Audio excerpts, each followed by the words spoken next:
Simple तरीके से बिना किसी ड्रामे के आप किसी सीरीज को कैसे पेश कर सकते हैं। इस सीरीज को देखने के बाद आप जो है ये सोचकर राइटर की तारीफ जरूर करेंगे।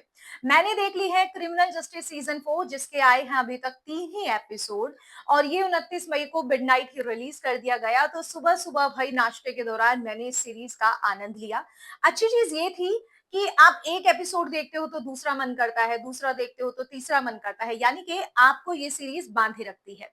चलिए करते हैं इसका रिव्यू। हाय गाइस, मैं हूं जानवी उपाध्याय, वेलकम करती हूं आप सभी का हमारे चैनल की तरफ से। जिन लोगों को सस्पेंस ड्रामा पसंद है, पंकज त्रिपाठी का काम पसंद है, वो सीरीज को जरूर देखेंगे, वो इस सीरीज को मिस करने ही नहीं वाले, जिनमें से एक मैं भी शामिल हूँ। हालांकि मुझे सस्पेंस का इतना कोई शौक नहीं था, लेकिन सस्पेंस एक ऐसी सीरीज होती है सस्पेंस ड्रामे वाली कि आप उसे देखने बैठते हैं ना तो आप सोचते हैं इसे पूरा ही देख डालो।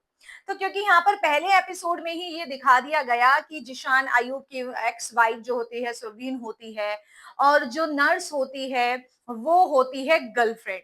बेसिकली जिशान अयूब और सुरवीन सेपरेट हो चुके होते हैं, लेकिन इन दोनों का तलाक नहीं होता। 1.25 साल से ये दोनों अलग रह रही हैं और जिशान अयूब की जिंदगी में डॉक्टर नागपाल का जो कैरेक्टर निभा रहे हैं, उनकी जिंदगी में रोशनी आ जाती है नर्स बनकर। जो कि उनकी एक बेटी है, थोड़ी सी अब है, उसकी मदद के लिए आती हैं, उसकी केयर के लिए आती हैं। और यहाँ पर जो है बेटी की वजह से दोनों एक्स हस्बैंड वाइफ आपस में जुड़े हुए भी हैं। लेकिन जो रोशनी है, यानी कि जो आशा नेगी किरदार निभा रही है रोशनी का, वो रोशनी बहुत कॉम्प्लेक्स खा जाती है, वो भी सुरवीन से। हालांकि इस चीज को ज्यादा इन लोगों ने डिफाइन नहीं किया है, हमें थोड़ा ही दिखाया गया है कि भाई सुरवीन को पसंद नहीं करती आशा नेगी, चाहती है कि सब लोग मेरी ही तारीफ करें, लेकिन ऐसा नहीं होता।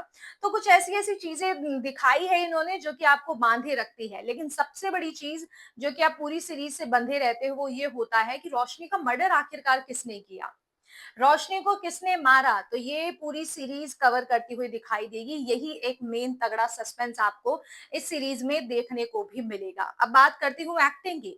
पंकज त्रिपाठी अपने सरल अंदाज में हंसी तो दिलाते ही हैं, साथ ही साथ काम भी बढ़िया करते हैं, एक्टिंग भी बढ़िया करते हैं। जो उनकी टीम है वो भी काफी अच्छा काम कर रही है, जो वकील लोग हैं वो भी अच्छा काम कर रहे हैं, अपना अपना सब बेस्ट दे रहे हैं। जिशान अयूब से भी मुझे कोई शिकायत नहीं रही। जितना उन्हें कैरेक्टर दिया गया था, ब्रीफिंग दी गई थी, उतने में वो बेस्ट कर रहे हैं और इससे ज्यादा शायद इस कैरेक्टर की डिमांड भी नहीं थी। सुरवीन जो कि होती है, उनके शेड्स बदलते हैं क्योंकि सारी पूछताछ तो उन्हीं से हो रही है। उन्हें कहा जा रहा है कि भाई तुम बताओ, तुम्हारा हस्बैंड है, तुम्हें साइड नहीं लेनी है। तो वहां पर सुरवीन के शेड्स बदलते हुए दिखाई देते हैं। आशा नेगी की एक्टिंग की बात करूं तो भाई रोशनी ने काफी अच्छा कैरेक्टर निभाया है।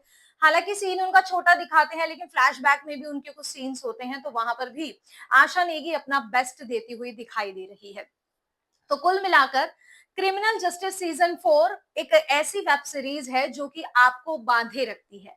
मैंने शुरुआत में ही कहा कि राइटर और डायरेक्टर का ये कमाल है कि सरल शब्दों में भी बिना किसी चिल्लम चिल्ली या फिर आराम से सीरीज चल रही है।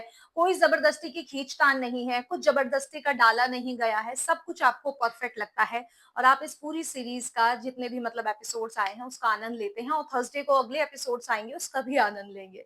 फिलहाल कमेंट सेक्शन में आप अपनी राय जरूर बताइए, कैसा लगा आपको रिव्यू। मैं मिलती हूँ अगले अपडेट के साथ।